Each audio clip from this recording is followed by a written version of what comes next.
ಕೇಂದ್ರ ಚುನಾವಣಾ ಆಯೋಗ 12 ರಾಜ್ಯಗಳಲ್ಲಿ ಎಸ್ಐಆರ್ ಪ್ರಕ್ರಿಯೆಯನ್ನು ನಡೆಸ್ತಾ ಇದೆ. ಬಹುತೇಕ ರಾಜ್ಯಗಳಲ್ಲಿ ಅದು ಮುಗಿದಿದೆ. 6 ಕೋಟಿ ಮತದಾರರ ಹೆಸರುಗಳನ್ನು ಕೈಬಿಟ್ಟಿದ್ದಾರೆ ಮತದಾರರ ಪಟ್ಟಿಯಿಂದ.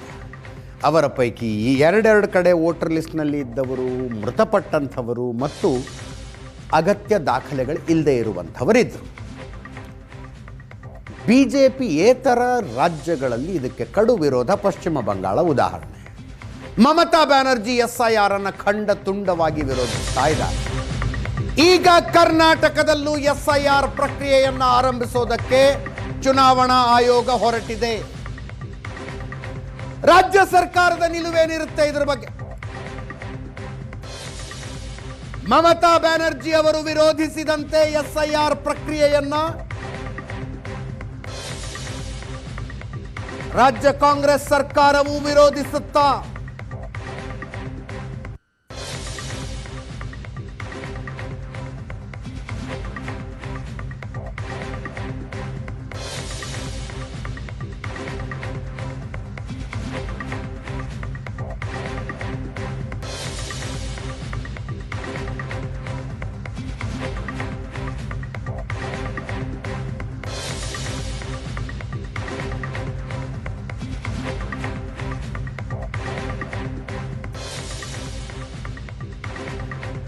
ಕಳೆದ ವಾರ ಸಚಿವ ಸಂಪುಟ ಸಭೆಯಲ್ಲಿ ಈ ವಿಷಯ ಚರ್ಚೆಗೆ ಬಂತು.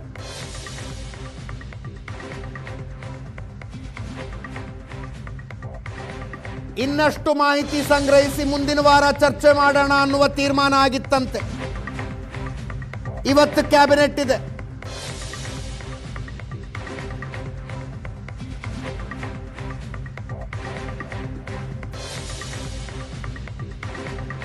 ಇವತ್ತೇನು ಚರ್ಚೆಯಾಗುತ್ತೆ ಅನ್ನೋದು ಕುತೂಹಲ.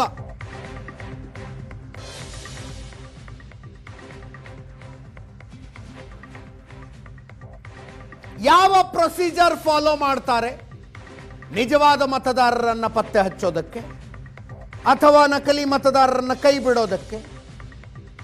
ಮುಸ್ಲಿಂ ಬಾಹುಳ್ಯದ ಮತದಾರರಿರುವಂಥ ಪ್ರದೇಶಗಳಲ್ಲಿ ಹೆಚ್ಚು ಹೆಸರುಗಳನ್ನು ಡಿಲೀಟ್ ಮಾಡಲಾಗುತ್ತಾ? ಈ ವಿಷಯಗಳೆಲ್ಲ ಕ್ಯಾಬಿನೆಟ್ನಲ್ಲಿ ಚರ್ಚೆಗೆ ಬಂದಿದೆ.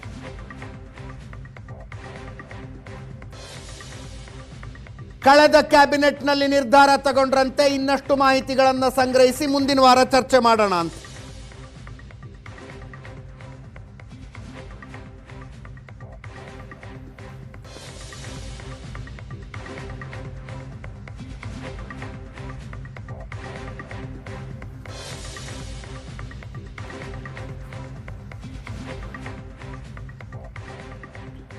ಇದರೊಂದಿಗೆ ಇವತ್ತಿನ ಪಾರ್ಟಿ ರೌಂಡ್ಸ್ ಮುಗಿಸ್ತಾ ಇದ್ದೀವಿ. ನೇರ ದಿಟ್ಟ ನಿರಂತರ ಸುದ್ದಿಗಾಗಿ ನೋಡ್ತಾ ಇರಿ ಏಷ್ಯಾನೆಟ್ ಸುವರ್ಣ ನ್ಯೂಸ್.